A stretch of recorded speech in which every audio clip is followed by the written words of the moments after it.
Hi, so today we're going to talk about virtual presentations. That's where everybody is right now, that's what everybody's doing.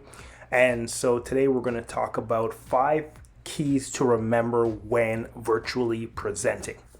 Now, before we get started, make sure you like and subscribe to the channel. And let me know in the comments below if these tips help you or what else you'd like to see or learn when it comes to becoming a better speaker. Now, these days I'm getting a lot of questions on how to do virtual presentations, how to be more effective virtually. I have a couple of other videos that I'll post throughout this video that will help you when it comes to giving presentations, whether on Zoom, Microsoft Teams, Google Meets, whatever you happen to be on. But remember these 5 keys, and you may know some of them already, but they're good to remember and to review and to help other people with as well, because there are a lot of people struggling with how to do this whole virtual thing. So I'm here to help.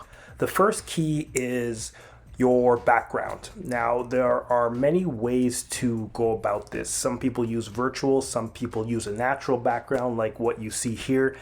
I am a fan of the natural background, and I was talking to a friend of mine. She's actually a trust expert, and studies show that when you have a virtual background, subconsciously your audience may think, okay, what are they hiding behind there?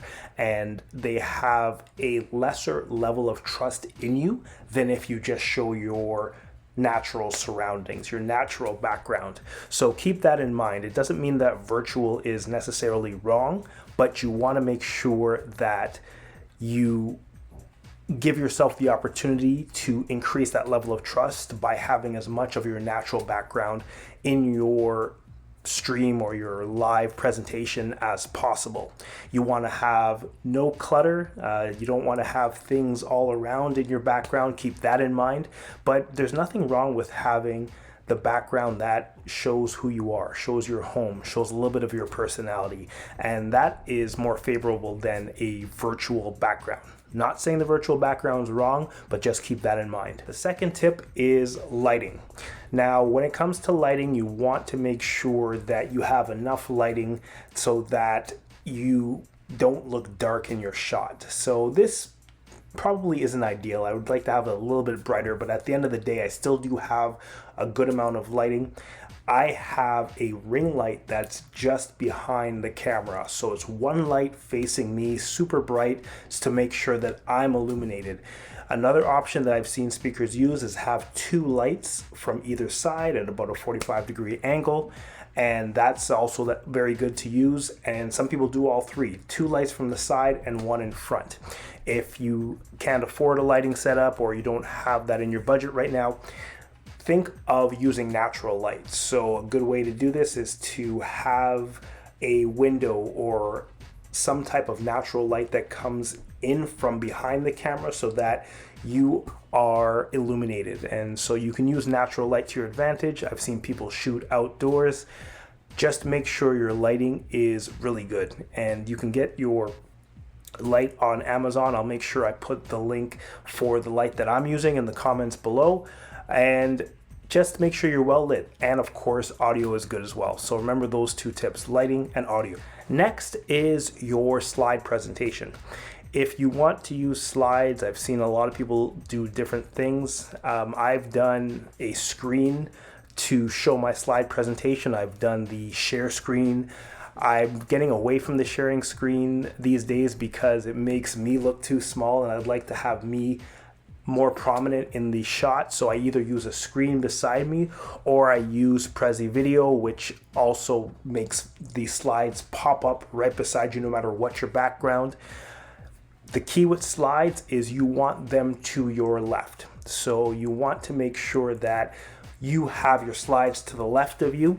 Remember, we read in North America anyways, left to right. So people want to see you first and then your slides.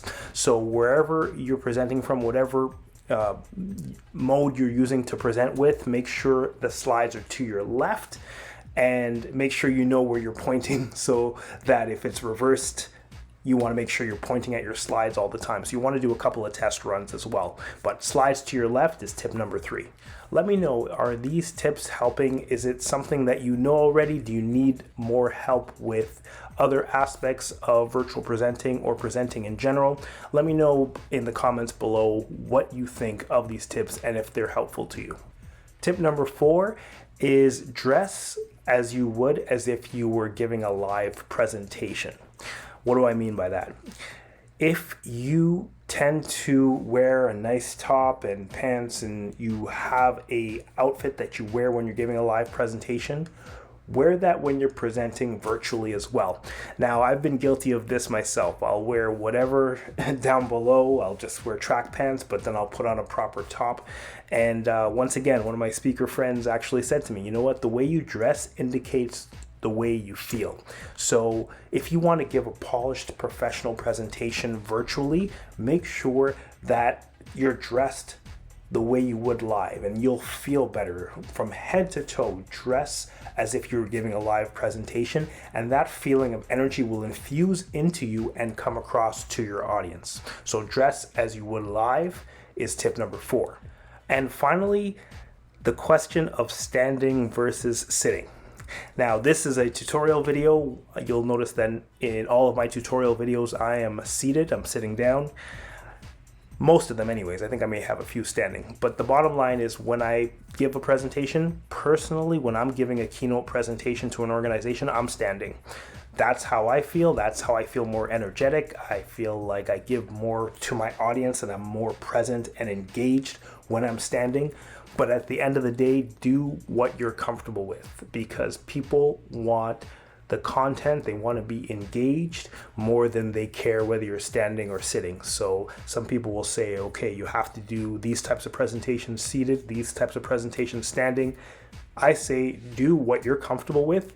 That's going to allow you to give the best version of yourself to your audience, whether that's standing or sitting. When I'm educating like this, giving a tutorial, I tend to sit down.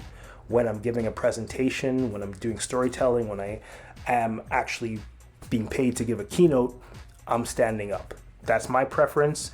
Do what works best for you. So remember these 5 tips when it comes to giving virtual presentations. Check out the other videos that I have on this same topic, and just go out and deliver. I know a lot of times doing things in a different format can be a little bit intimidating, but take these tips, the tips I've given in other videos, and you will master virtual online presenting, and you'll get better at it every single time you do it.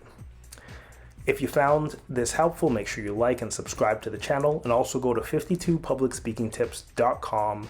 Link is below, and you'll get speaker tips that will help you to give better speeches and tell better stories every single time you speak. If you like this video, make sure you watch these other videos and subscribe to the channel, and we'll see you for the next video.